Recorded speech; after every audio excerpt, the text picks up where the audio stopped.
Gracias a todos, bienvenido a nuestra reunión de Apúntame, no me hagas ruido.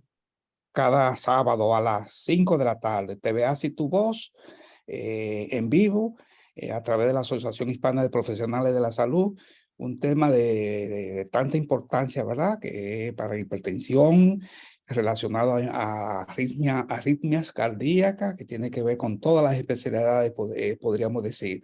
Y ya él estuvo como invitado hace un par de meses atrás, muy interesante, tiene una gran experiencia en manejo de arritmia y electrocardiograma. La doctora Carmen lo introducirá en breve.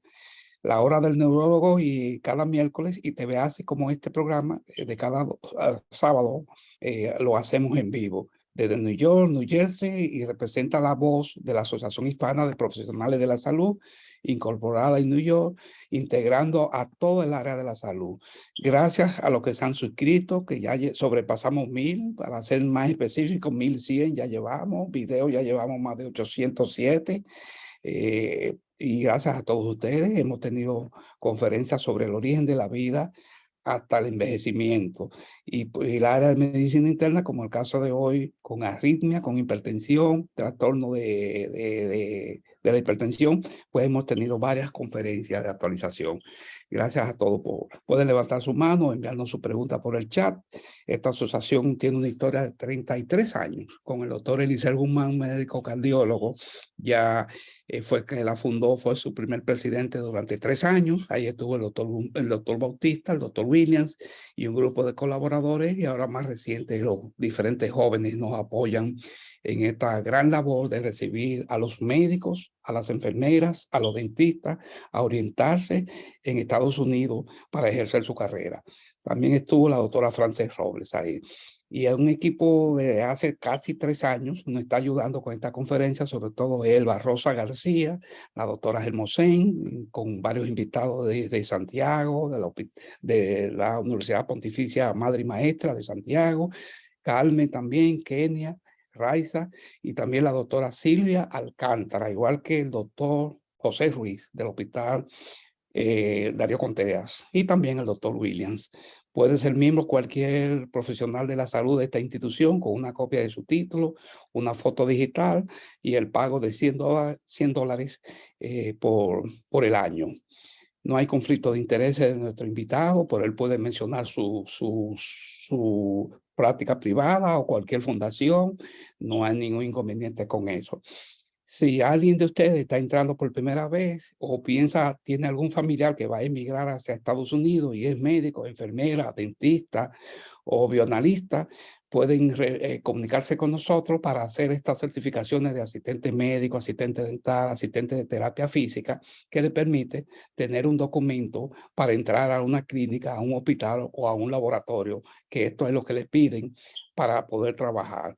Muchas veces con su título no es suficiente. Le piden estas certificaciones y la asociación le está ayudando desde hace más de 15 años. Hacemos esto. Ya de manera final, ya para pasar a nuestro invitado, nuestro gran evento que vamos a celebrar en Filadelfia, el Congreso número 20, con varios invitados, entre ellos tenemos una conferencia magistral con este título de 131 años en la evolución sociológica e histórica de la medicina dominicana, una conferencia preparada exclusivamente para esos fines. No me detengo mucho a dar detalles del Congreso, porque la doctora Carmen va a dar detalles, Leonor y otros invitados breves al final de la conferencia, pero sí quiero destacarme en esto, que si alguien está en la Florida o si alguien quiere viajar con nosotros, vamos a estar ofreciendo servicios de prevención, servicios de educación en salud en la Florida, en el 2419 de la 10ª Avenida en Lake Worth, en la Florida. Eso va a ser el sábado 12 de noviembre. Están invitados a participar. Doy paso a la doctora Carmen Rodríguez para introducir nuestro invitado en el día de hoy. Gracias, doctor Recituyo. Buenas tardes. Nada. Bueno, quiero darle las gracias también a nuestro invitado de hoy, que es el doctor Porfirio Guzmán, el cual nos trae una interesante conferencia, dado que él tiene vasta experiencia en el manejo electrocardiográfico de la hipertensión. Hoy nos dará una revisión actualizada de los casos más frecuentes de arritmia en hipertensión arterial, con énfasis en la detección temprana y en su manejo. y quiero hablarles un poco del doctor Guzmán. Bueno, pues es especialista en medicina familiar, egresado del Hospital Juan 23 en Santiago, República Dominicana, y posee una práctica privada en la Clínica La Altagracia y especialidades, y también trabaja en Moca, en el Centro Diagnóstico y en el Hospital del Seguro Social Carlos Rojas Badía. El doctor Guzmán además es docente en el área de cardiología, en la especialidad de medicina familiar y especialidad de emergenciología del Hospital Toribio Bencosme de Moca. La provincia de Espaillat, de República Dominicana. Su especialidad se enfoca básicamente en el diagnóstico de más del 90% de las enfermedades del adulto, tales como el manejo de la diabetes, la hipertensión arterial, el colesterol, entre otros. Gracias, doctor. Le damos la bienvenida a ¿verdad? Su espacio y una vez más. Claro, gracias. Sí. Doctor, si puede abrir su micrófono. Doctora, ¿le puede abrir el micrófono a Porfirio? Doctor Guzmán.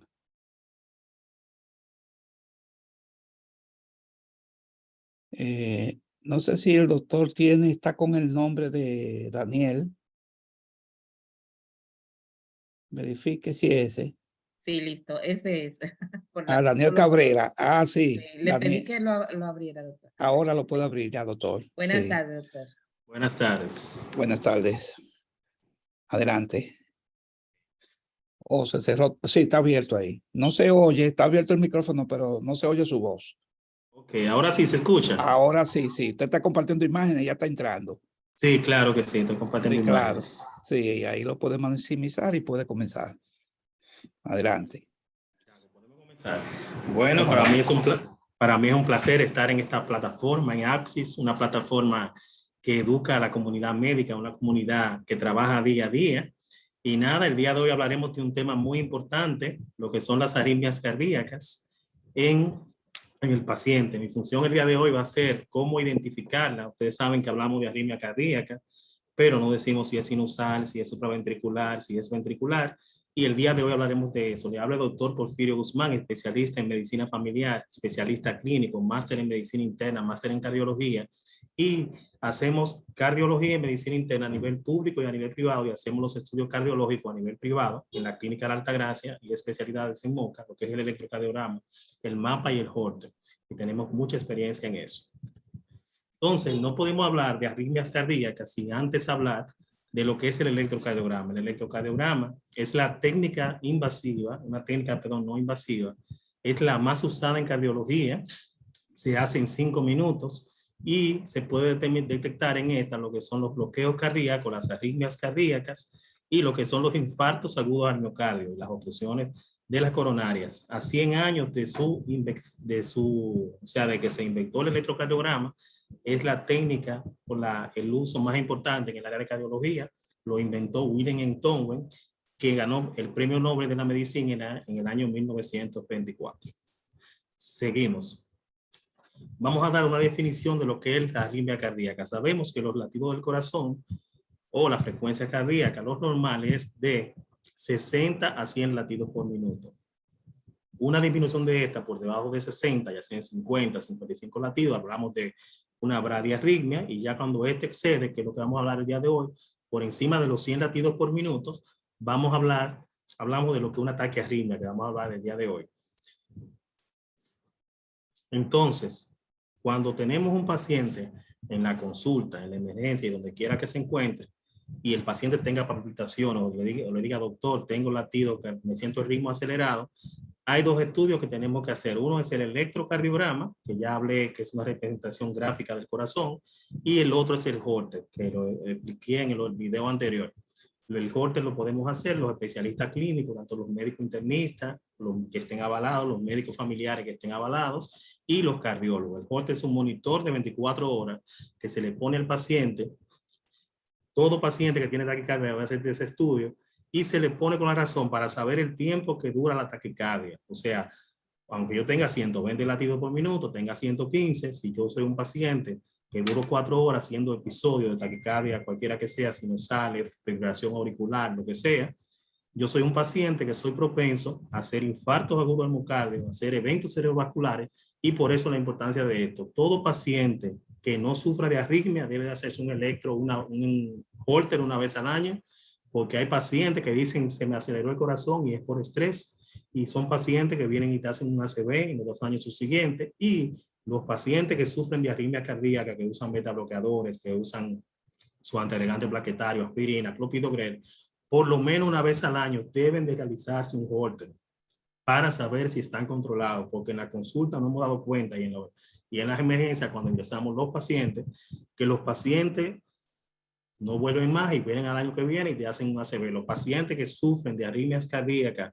hacen ACV, vienen y te hacen ACV. Si los pacientes hacen eventos cerebrovasculares frecuentemente, sin ninguna causa, son pacientes que sufren de arritmia. Por eso la importancia de realizarse el Holter. Es importante, para hablar de lo que son las arritmias cardíacas, decir la característica de las células cardíacas. La característica de las células cardíacas son que son células que transmiten su propio impulso y controlan sostenidamente la frecuencia cardíaca. O sea, tienen una propiedad de control de la frecuencia cardíaca y de transmitir su propio impulso sin ningún artefacto externo. Eso es la importancia de esto. Otra importancia, tenemos que hablar de lo que es potencial de acción, potencial de membrana, umbral. Entonces, las células cardíacas, dentro de las células, tienen un potencial, o sea, tienen una carga negativa, y en la periferia tienen una carga positiva, o sea, externamente. Entonces, negativamente dentro de la célula, cuando la célula está en reposo, tiene un potencial de membrana de menos 90 milivoltios.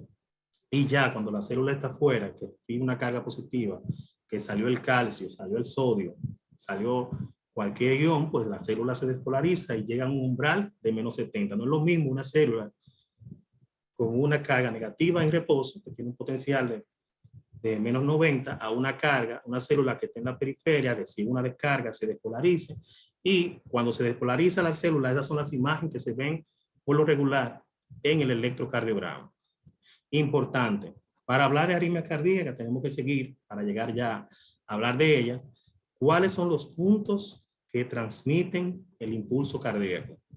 Son los siguientes puntos. Tenemos el nódulo sinusal, que por lo regular es el nódulo por excelencia, donde se transmite y se despolarizan las células, deben despolarizarse en ese nódulo, o sea que decimos que el ritmo es sinusal, que hay una onda P después de un QRS.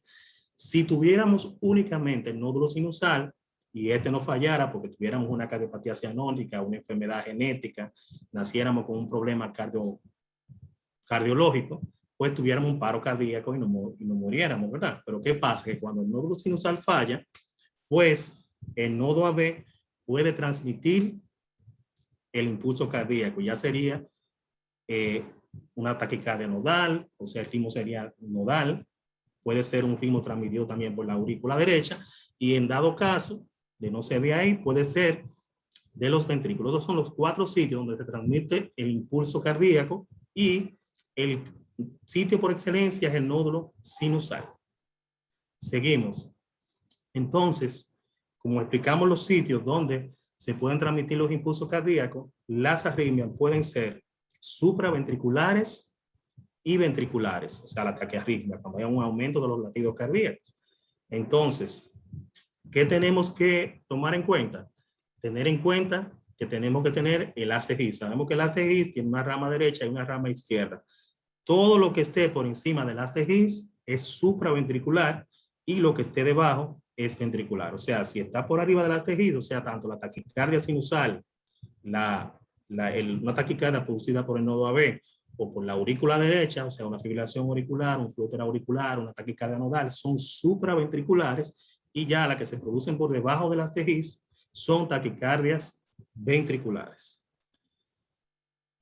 Entonces, para poder clasificar las arritmias, taquiarritmias en supraventriculares o ventriculares, o en la que usted lo quiera clasificar, hay una serie de características que tenemos que saber. Supraventriculares, sinusal, nodal, auricular o flúter auricular, tienen un QRS angosto. Me explico, un QRS, aunque no se ve muy bien el trazado, mide menos de 3 cuadritos pequeños, o 120 milisegundos, como usted le quiera decir, o 0.12 segundos. Puede medir 3 o menos. Hablamos de taquicardias supraventriculares. Entonces, las taquicardias ventriculares miden un QRS ancho, o sea, mayor de 3 milímetros, mayor de 120 milisegundos, mayor de 0.12 segundos. Entonces, como podemos ver aquí, el QRS, esto es una taquicardia ventricular.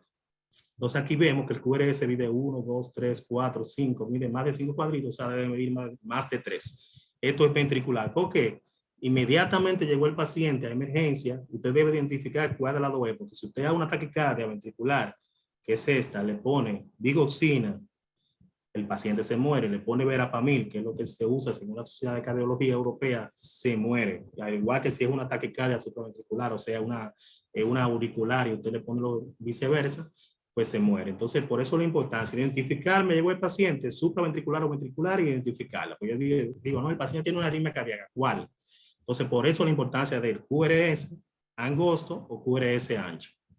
Entonces, aquí vemos en este trazado, y voy a medir el QRS, veo que mide un cuadrito, entonces ya sabemos que es supraventricular. Yo realmente cuando veo el electro, no miro realmente los cuadritos, me ubico aquí, o sea, 3 cuadritos son la mitad de un cuadrito grande, que tiene 5 cuadritos. Si mide menos de 3 cuadritos, la mitad de un cuadro grande, pues es supraventricular. Si mide más de un cuadro grande, más de 3 cuadritos chiquitos, pues es supraventricular. Ahí me ubico, o sea, este es supraventricular, mide un cuadrito chiquito, el QRS. Entonces, aquí vemos una taquicardia ventricular, QRS, mayor de 5 cuadritos, aquí tiene como 7 o 8. Aquí vemos en todos los lugares, ventricular, ventricular. Aquí cambió el ritmo, se metió a supraventricular y volvió, que puede pasar en los pacientes. Entonces, para hablar de las taquiarritmias o las taquicardias supraventriculares, ventriculares, debemos hablar de una onda, la onda P. La onda P es una onda que tiene que ver con la despolarización auricular, mide 2.5 milímetros hacia arriba, hacia abajo, hacia el lado, hacia donde quiera usted. Esa es la onda P. Puede estar presente en algunas de las taquiarritmias, puede estar ausente, pero usted debe de saber cuánto mide, porque así usted sabe si está aumentada, si está disminuida, que hay otras patologías que me dan estas alteraciones. Entonces, aunque no es el caso de esto, lo voy a mencionar, como hablé de la onda P. Una onda P por encima de 2.5 hacia arriba, hablamos de crecimiento auricular derecho. O sea, esos pacientes que nos llegan con insuficiencia cardíaca, esos pacientes hipertensos que tienen edema de miembros inferiores, que nos llegan con disnea, que nos hacen esas crisis, esa insuficiencia cardíaca descompensada, grado 4, que nos llegan en fallo ventricular, pues en el electrocardiograma, aunque yo busque una arritmia cardíaca, debo de buscar cómo está la onda P. Si está aumentada, como tiene aquí, más de 2.5, pues yo pienso en crecimiento auricular derecho. O sea, en el ecocardiograma, cuando yo lo realizo, pues busco la aurícula derecha que se encuentra en la parte posterior y va a estar aumentada. Así yo sé cuando el paciente nos llegue, que presente disnea a la consulta, que tenga edema de miembros inferiores, aparte de usted buscar la hipertrofia del ventrículo derecho, del ventrículo izquierdo, puede buscar una hipertrofia auricular derecha o un crecimiento auricular derecho. Pues si es lo contrario, que es la onda P mayor de 2.5, como se ve aquí hacia abajo, que se despolarizó, pues es crecimiento auricular izquierdo. Hacia arriba derecho, hacia abajo izquierdo, aunque no es el tema, pero como la mencioné, por eso lo mencioné, es importante ante estos pacientes. Cuando esos pacientes ustedes ven que nos lleguen con disnea, con edema de miembros inferiores, con taquicardia frecuente, esos pacientes con fibrilación auricular, tienen su hipertrofia auricular derecha o izquierda, o su crecimiento auricular derecho o izquierdo, es importante. Entonces, el QRS, como dijimos, que debe medir 3 cuadritos pequeños, pues simplemente lo mencioné, tiene que ver con la despolarización de los ventrículos. Entonces, ya que tenemos ya lo básico, entonces que ya por lo menos tenemos ya lo básico, sabemos de la taquicardia supraventricular, QRS angosto, menos de 3 milímetros, o taquicardia ventricular, QRS ancho, más de 3 milímetros, pues vamos a presentar los criterios para identificar una arritmia cardíaca, una taquiarritmia, que sea por aumento de los latidos cardíacos. La onda P, como la mencioné, que debe medir 2.5, que esté presente o no esté presente, que el QRS esté angosto o esté ancho. Angosto dijimos que era supraventricular, ancho ventricular, y que la distancia entre una R y otra R sea regular y irregular. Esos son los criterios para yo identificar una arritmia cardíaca cualquiera que sea supraventricular o ventriculares. Entonces, como dijimos anteriormente, las taquicardias supraventriculares, que son las que vamos a iniciar, cogemos como modelo el haz de His, que está aquí en este centro. Todo lo que sea por encima del haz de His, vuelvo y lo repito, sea una taquicardia sinusal, fibrilación auricular, flútea auricular, taquicardia de reentrada nodal, son supraventriculares. Lo que sea por debajo del haz de His, ventricular, es ventricular. Entonces, comenzamos. Taquicardia sinusal es la taquicardia más frecuente en personas jóvenes, ya sea por ejercicio, por exceso de vapor, exceso de juca, los jóvenes que están usando mucho eso ahora, pacientes que tienen estrés, pacientes jóvenes, así, taquicardia inducida por el ejercicio, es la taquicardia sinusal. En ese tipo de pacientes que les mencioné ahora, es la más frecuente en personas entre 20 y 40 años, en jóvenes, en adolescentes y en personas que hacen ejercicio, personas que tienen estrés, y todo ese tipo de cosas. Personas que usan vapor, que te llegan a la emergencia, que usan vapor, buscan los taquicardias sinusales. Entonces, las características que dijimos, onda P, RR y QRS. Como la taquicardia sinusal dijimos que es supraventricular, tiene una P presente, la onda P está presente, tiene un QRS angosto, o sea, como se ve aquí, mide, o sea, menos de 3 cuadritos, te mide 1 y tiene un R y R, o sea, la distancia entre una R y otra, si se fijan aquí en este trazado, es regular. Tiene la misma distancia. Esa es la taquicardia sinusal, onda P presente, QRS angosto, o sea, menos de 3 milímetros, y la distancia entre R y R es regular. Ustedes lo pueden buscar en el trazado entero. Vamos a darle para atrás. Si se fijan aquí en este electro, un paciente que llegó con palpitaciones, si se fijan, tiene una onda P presente en todas las derivaciones. Miren, vayan, se lo estoy presentando, onda P presente. Si se fija la distancia entre una R y otra R es constante, como le dije, y se fijan que tiene un QRS corto.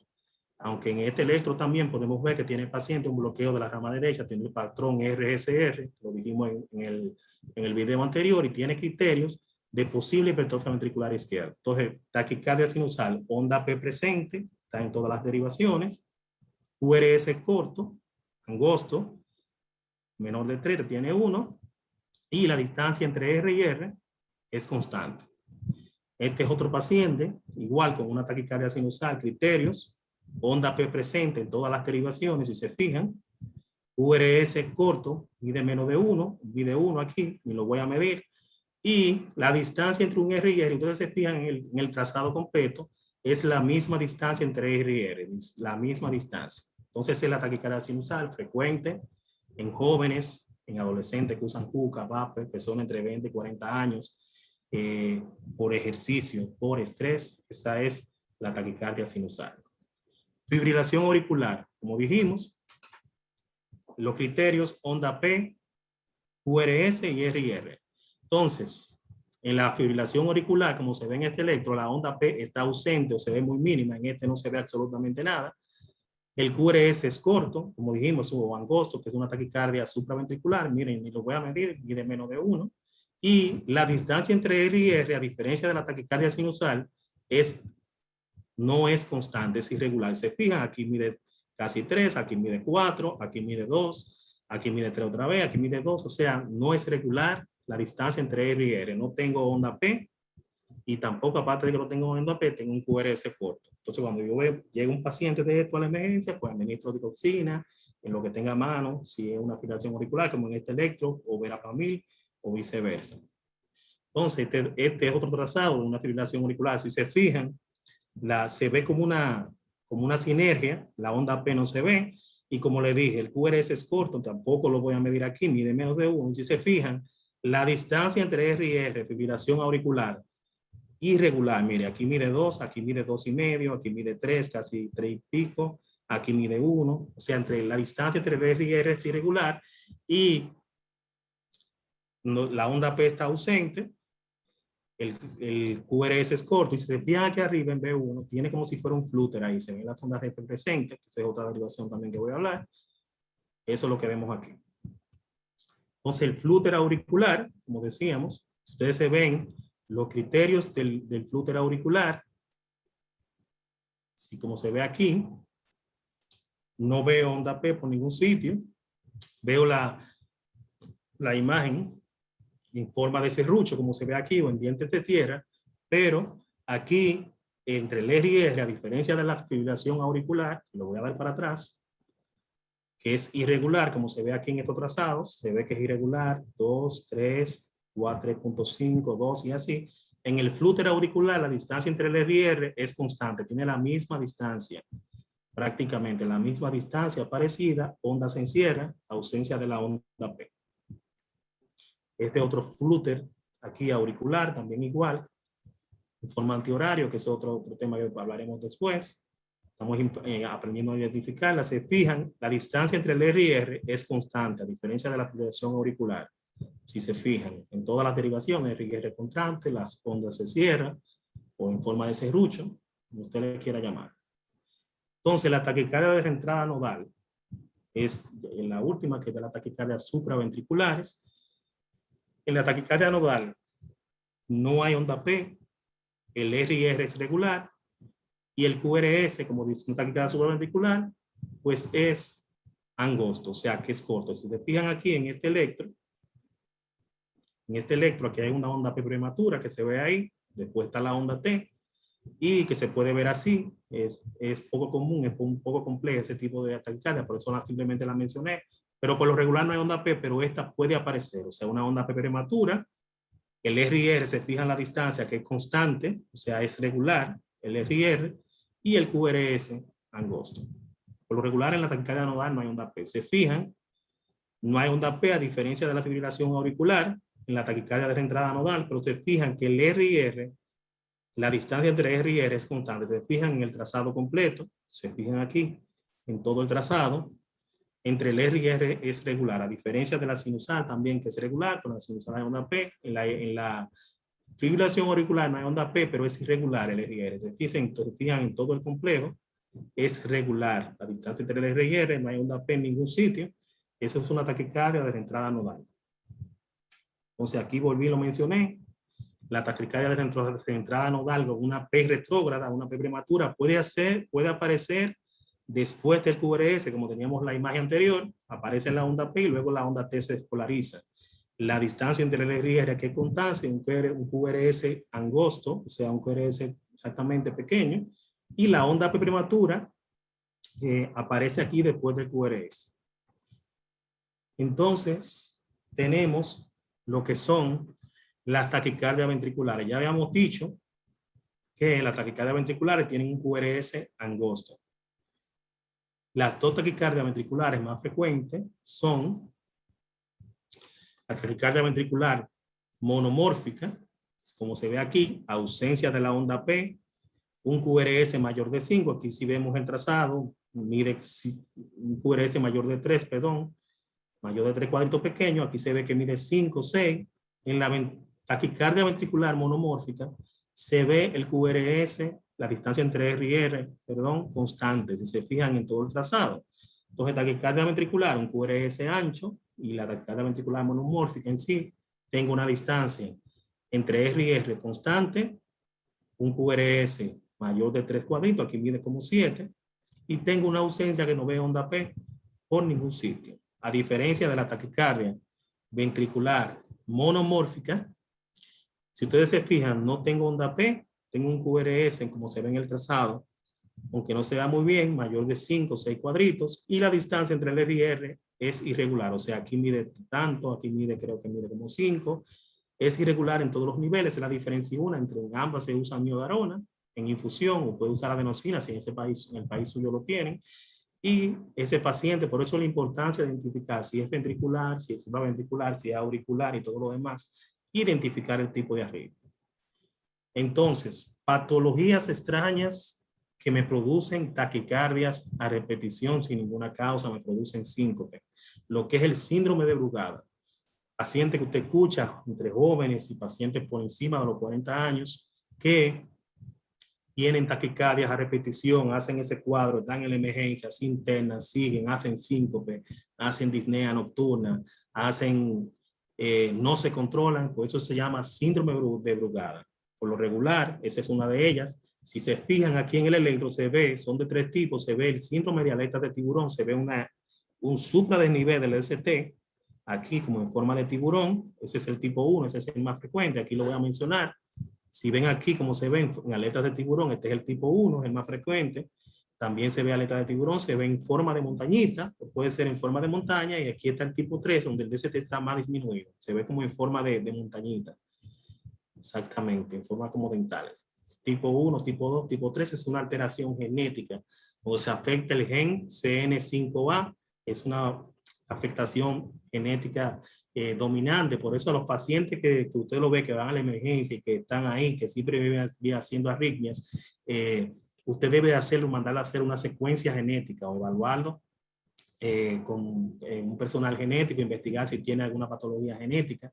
Y he visto como 3 pacientes en mi práctica privada con esta patología. Aquí veo doctor trazado, si ven aquí el tipo 1, que es el más frecuente, si ven, se ven ahí en forma de montaña, el ST, como se ve aquí en esta derivación. Aquí está también el síndrome de Ward-Parkinson-White. Yo he tenido la oportunidad también de ver de la onda delta, que se ve en pacientes también que nos llegan a la emergencia con esas taquicardias a repetición. Este es un masculino de 30 años que nos llegó a la emergencia y nos llegó con una hipotensión, o sea, que no se le escuchaba la presión. Los pacientes con el síndrome de Ward-Parkinson-White o con esta patología genética, principalmente con el síndrome de Ward-Parkinson-White, nos llegan a la emergencia con hipotensión, con la frecuencia en 0. De que usted vea presión bajita y arritmia cardíaca, aplíquele cardioversión a ese paciente. Comienza con 50 kilojoules, con 100 kilojoules, porque el paciente no va a responder a medicamentos. Y por lo regular, los antiarrítmicos, la miodarona y todo ese tipo de antiarrítmicos provocan hipotensión. Entonces, ese paciente se tuvo que cardiovertir, mejoró y terminó en ablación.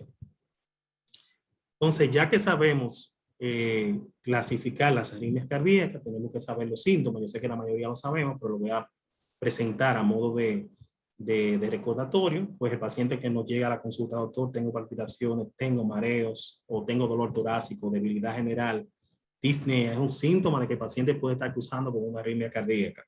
Y vuelvo y lo repito, todo paciente con palpitaciones, con arritmias cardíacas, con síntomas de latido cardíaco acelerado, con el corazón lento, aparte del electrocardiograma, hay que realizarle un Holter, porque nos están llegando los pacientes a la emergencia y a la consulta con eventos cerebrovasculares isquémicos, cuando hacen taquicardia sostenida.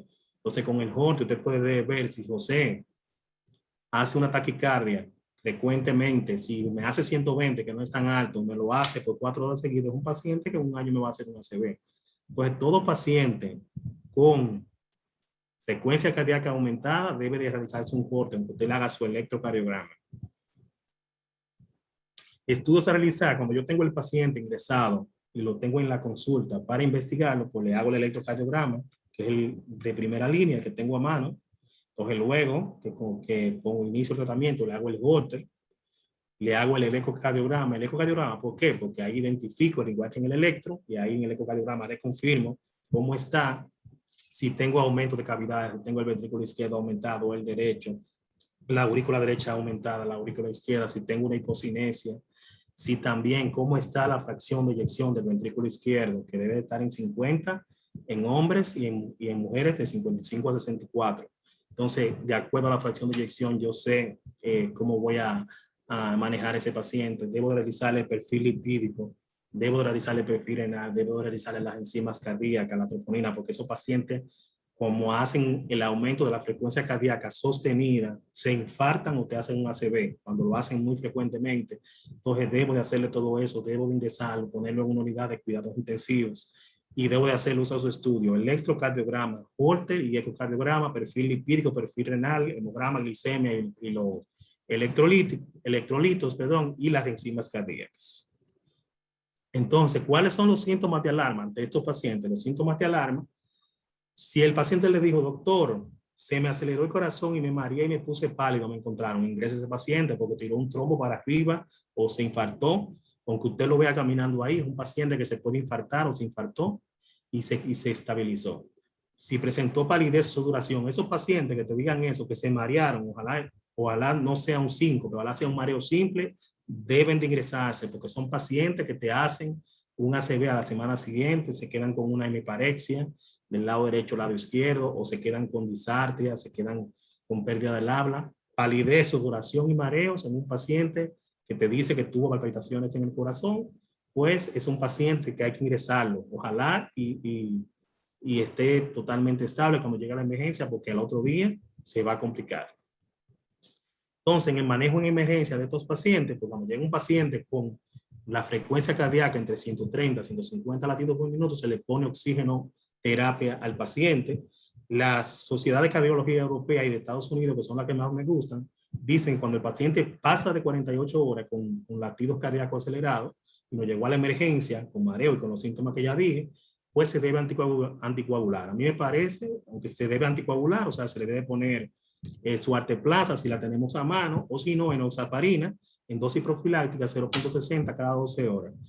En los pacientes, todo paciente para mí que pase de 130 latidos por minuto con frecuencia cardíaca, sin importar la edad, que tenga 30, 50 años, debe de anticoagularse, porque son pacientes, como le dije, que te hacen una taquicardia sostenida y te pueden hacer un ACV, se pueden infartar y hay que anticoagular, porque ya por sí, cuando el paciente le aumenta los latidos del corazón, pues el paciente se traduce, que puede ser una taquicardia sostenida y que se traduce como una isquemia, aunque no se ve en el electro. Entonces, si tengo una taquicardia supraventricular, una fibrilación auricular, pues administro digoxina, dosis respuesta, aunque a mí yo la administro el otro día, no me gusta, uso magnesio. Si tengo cualquiera de las taquicardias supraventriculares, tengo una sinusal que tiene 160 de frecuencia, tengo una nodal, puedo administrar verapamil, dosis infusión, puedo administrar, si no tengo verapamil, magnesio. Si es una fibrilación auricular, puedo administrar digoxina. Y ya si es una taquicardia ventricular, puedo administrar amiodarona en infusión. También se usa adenosina en la taquicardia ventricular, 18 miligramos por kilogramo de peso, pero si la tengo en el país que estoy y si no tengo preexcitación ventricular. Entonces, esto es lo importante de estos pacientes, pues si es supraventricular, nodal o sinusal, verapamil. Si es fibrilación auricular, digoxina, o puedo usar también verapamil. Si es ventricular, puedo usar amiodarona con oxigenoterapia, los anticoagulantes, los beta bloqueantes, ¿verdad que sigue? Los beta bloqueadores, el clopidogrel y todo lo demás y todo eso, que eso es otro tema que daré en otra conferencia. Y eso es lo que debemos hacer cuando tengamos una paciente, ya sea supraventricular o ventricular, y por eso es lo importante de usted identificar el tipo de taquicardia, porque si es ventricular y yo le pongo digoxina, cuando debo de poner la amiodarona se muere el paciente. Si le pongo verapamil, se murió el paciente. Si es una taquicardia supraventricular y le pongo amiodarona, se murió el paciente. Entonces, debo de tener eso en cuenta, identificarla. Yo me gusta usar magnesio, oxigenoterapia, anticoagular al paciente y al otro día, pues ya yo pongo esas cosas. Según mi experiencia, eso es lo que he hecho y me ha salido todo bien hasta ahora. Ok, entonces, si persisto con taquicardia, o sea, doctor, sí, ya he ido a varios cardiólogos, a varios médicos internistas, a varios médicos familiares, y me han puesto tratamiento, me han ingresado, sigo con taquicardia, me han hecho ecoestrés, me han hecho ecocardiograma y sigo, me han hecho el Holter, sigo con taquicardia. Cuando el paciente persiste con taquicardia, si tiene una taquicardia de base, o tiene un síndrome de Brugada, o tiene cualquier otra de estas patologías, lo que se debe hacer es hacer una ablación cardíaca, que donde se pone un catéter, se quema la parte afectada, o sea, con cauterización, y se estabiliza el paciente. Hay pacientes que no ceden con la ablación cardíaca y se le pone un desfibrilador. O sea, que cuando el paciente te haga taquicardia, que hagan los síncopes, el desfibrilador da una descarga en el área afectada y tranquiliza el área. Entonces, eso se debe hacer con estos pacientes, debe de evaluarse con un electrofisiólogo, con su médico de base, ya sea un cardiólogo, un médico familiar, un médico internista, que esté avalado, y al final con el hemodinamista y el electrofisiólogo, que son los que van a hacer esto. Muchas gracias. Esto fue todo. De la manera más simple, es un tema muy complejo, realmente, y lo hice de lo más simple posible para que todos pudiéramos entender. Estoy seguro que todo el mundo entendió cómo clasificarla, que eso en la emergencia, cuando usted está con el paciente día a día, eso es lo importante en usted clasificarlas y saber el tipo de arritmia. Ya usted sabe qué conducta va a tomar, saber si un paciente va a complicar y esto es lo más importante, porque decimos, ah, no, tiene una arritmia cardíaca, pero ¿cuál? Fibrilación auricular, taquicardia ventricular, ¿cuál? Okay. Claro que sí. Sí. Muchas gracias, doctor Guzmán. Damos paso a preguntas o comentarios. Carmen, si puede controlar el chat. que han levantado la mano. Sí, muchas gracias. Bueno, Sí. tenemos al doctor José Pérez que ha levantado la mano, así que le vamos a dar la oportunidad de que... Gracias, doctor. Gracias por Buenas escuchar. tardes, doctor. Fíjese, su charla ha sido muy interesante, pero usted sabe que no todos los médicos dominan esa cuestión de cardiología. Yo recuerdo una vez que llegó una persona con presión alta y el compañero le dio un antihipertensivo. Eso le provocó taquicardia y la paciente tuvo a morirse. Okay. Otro problema que hay es, usted sabe, el peligro de los digitálicos. Okay. Entonces, en sentido general, una persona que llega a taquicardia, el médico que está ahí, que no tiene esa gran experiencia, ese gran conocimiento, ¿qué es la cosa simple que debe hacer para que ese paciente vaya a un sitio y sobreviva? Eso es lo que es. Excelente pregunta, doctor. Como dije, todo paciente que llegó con taquicardia, le llegó a su CPN, a su hospital, y usted está ahí en la emergencia, usted le debe de poner primero oxigenoterapia. Los pacientes que hacen arritmias cardíacas en la emergencia, por lo regular tienen la saturación en 90, 88 y comienzan a bajarla, porque te hacen una isquemia, o se infartan o te hacen un ACV y comienzan a presentar, como tienen el corazón acelerado, te hacen una disminución de la oxigenación. Usted le pone oxigenoterapia y le puede poner magnesio, dosis y respuesta. A mí me ha funcionado eso muy bien. Si usted no tiene un electro para usted identificar la arritmia, usted le puede poner el sulfato de magnesio, dosis y respuesta, y el paciente puede mejorar. Y si tiene nosaparina a mano, le puede poner nosaparina. Todo paciente con una frecuencia cardíaca por encima de 130, 150, se le debe de poner enoxaparina, a menos que no tenga una condición médica que sea alérgica. O sea, si tenemos arteplasa, sabe que la arteplasa no está en los hospitales, que es un trombolítico, pero se debe de anticoagular, ya sea con enoxaparina, que yo sé que hay en los hospitales y en las clínicas, pues le ponemos 0.6, se le pone su oxigenoterapia. Si no tiene... si no identifica la arritmia, usted le puede poner magnesio y el paciente va a mejorar. O simplemente con la oxigenación y usted anticoagularlo, el paciente va a mejorar. Porque hay arritmias como la que yo presenté, síndrome de Parkinson-White, que tienen frecuencia cardíaca en 300, que hay que cardiovertirlo inmediatamente, no se puede usar medicamento, pero usted en su hospital puede usar oxigenoterapia, puede usar enoxaparina, que yo sé que en los hospitales hay, y puede usar, si el paciente puede tomarse algún medicamento y no está con tantos síntomas hemodinámicos, usted le puede poner clopidogrel si lo tiene ahí, o le puede dar su cardioaspirina, pero básicamente oxigenoterapia, sulfato de magnesio si lo tiene a mano, verapamil si es una taquicardia supraventricular, si lo tiene a mano, y le pone su oxígeno y anticoagular al paciente, básicamente, hasta que llegue a otro centro. Gracias. Muchas gracias, doctor Pérez. Carmen, ¿alguien más?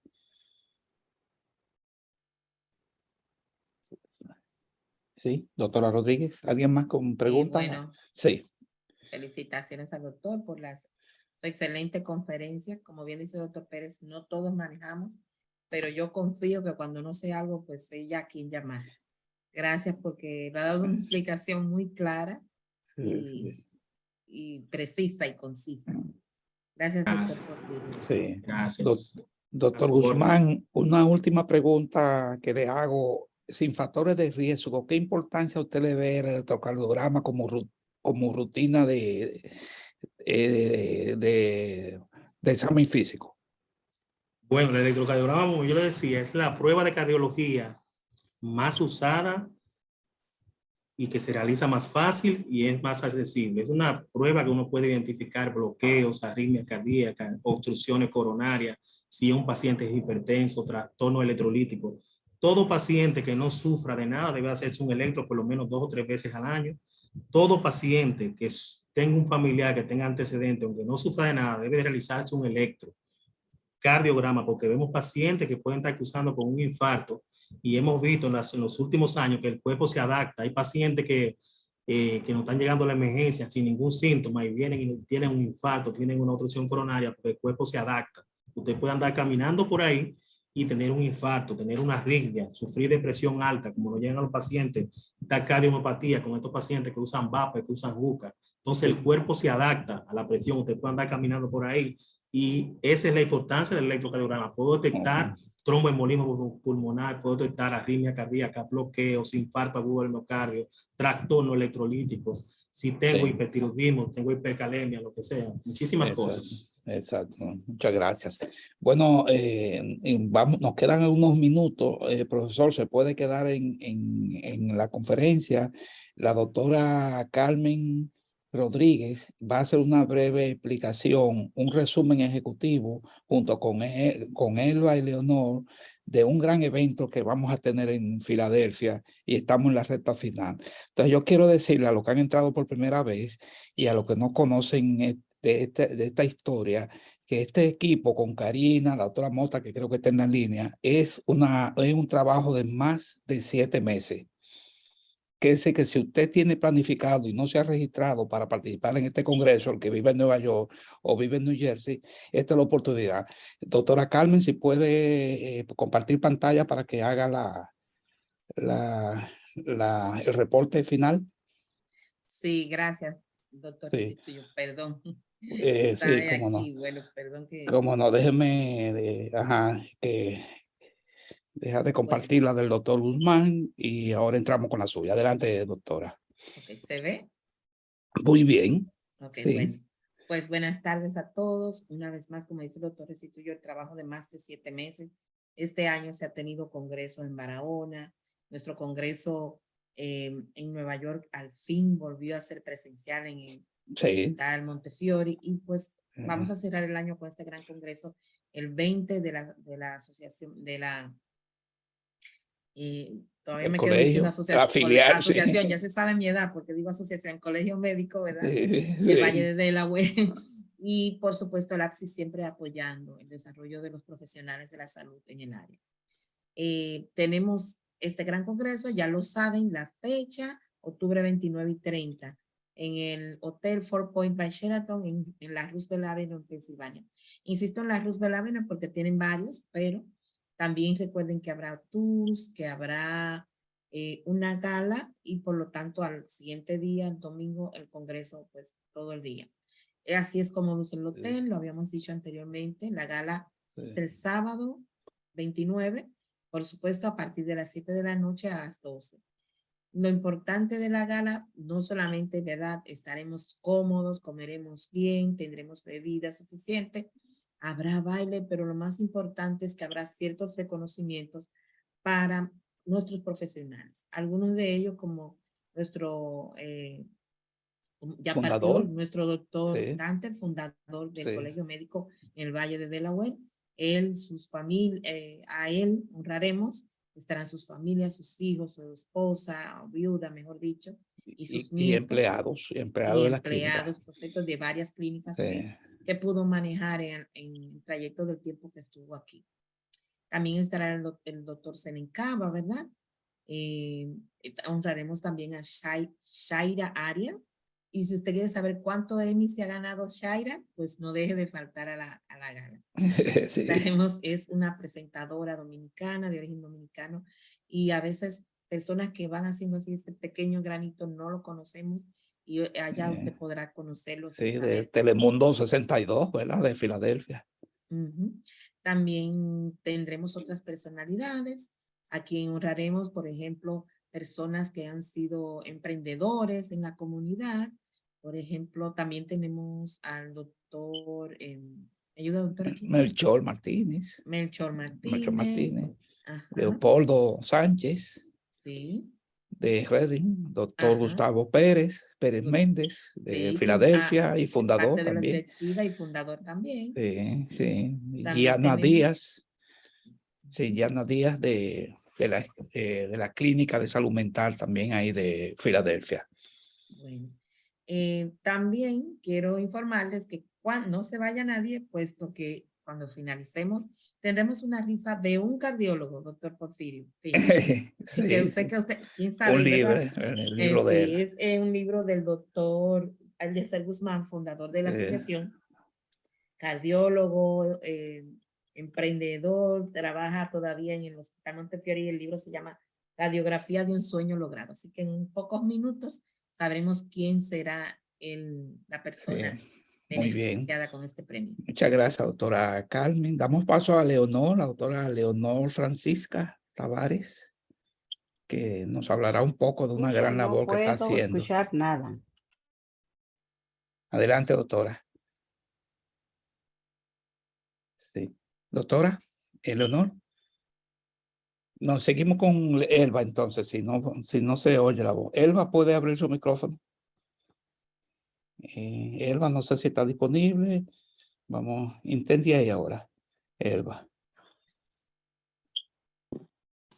Buenas tardes a todos, ¿me escuchan? Sí, muy bien, gracias. Buenas tardes. Bueno, mi participación en esta conferencia es que tengo una exhortación a los potenciales participantes en el Congreso Médico de Filadelfia, y es que la hora cero se acerca para que nos juntemos con el mismo amor de siempre, de servir a aquellos que necesitan de este tipo de evento para alimentar los conocimientos sobre las diferentes patologías que hoy impactan a nuestros pueblos.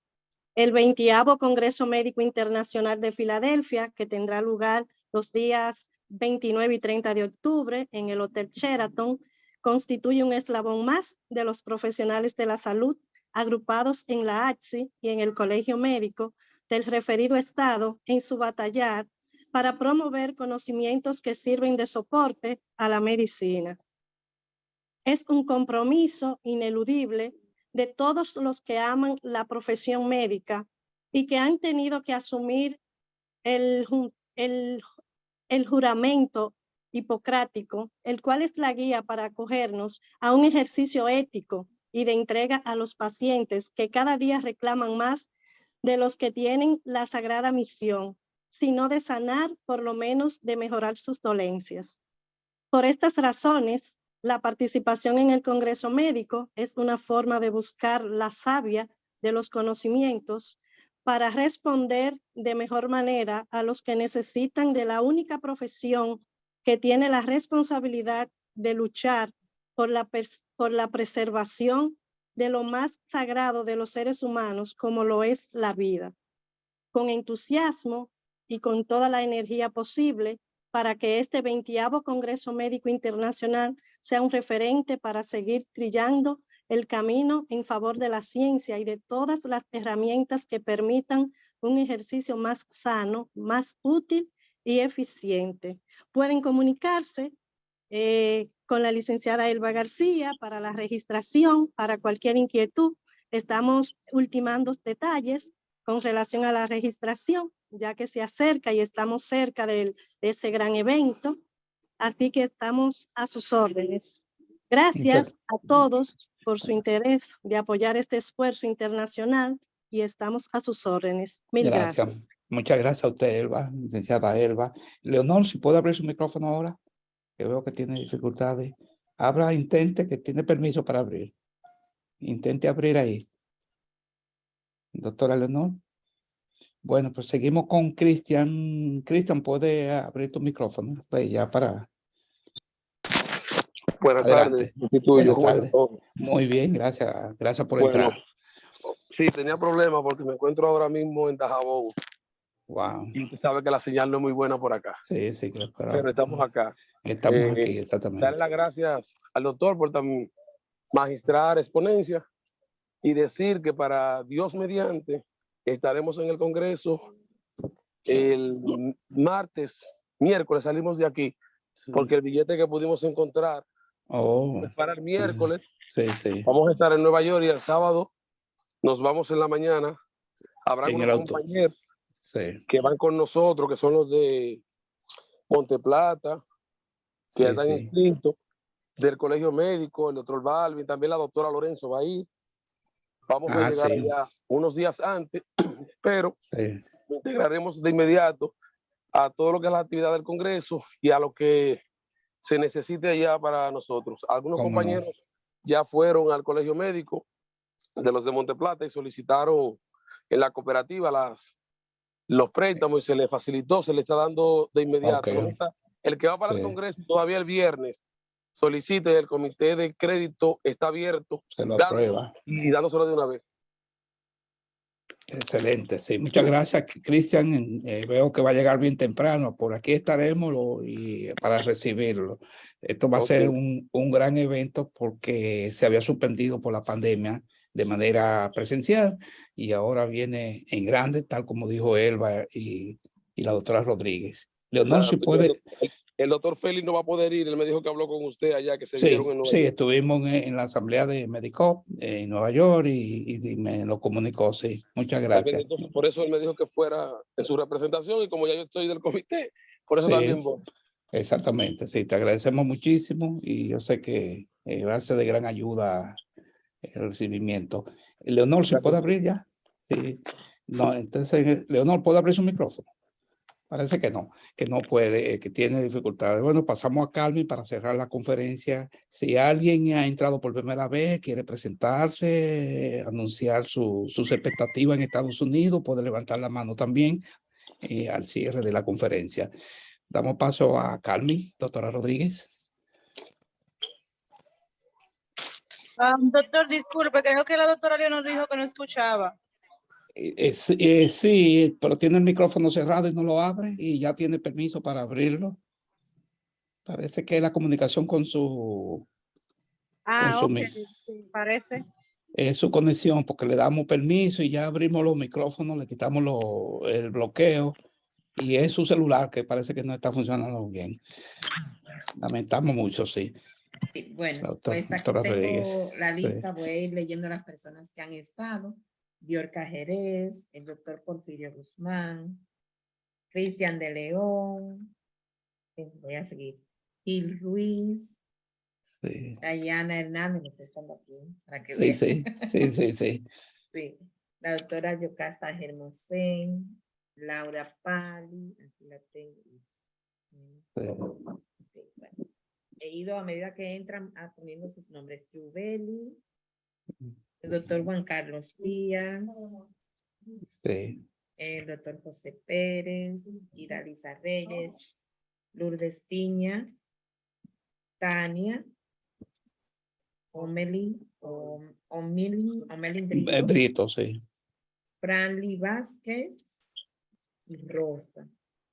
Karina Mota estaba, pero no la veo ahora. No la veo. Sí, entonces vamos a hacerlo con lo que estén. Si alguien no está en la lista, lo pasamos a otro número. Si no está presente. Así es. Sí. Entonces, el libro es... Estoy presente, doctora. ¿Dónde va? No la veo. Karina, que está presente. Bueno, aquí está. Ya ahí está tu papel. A ver.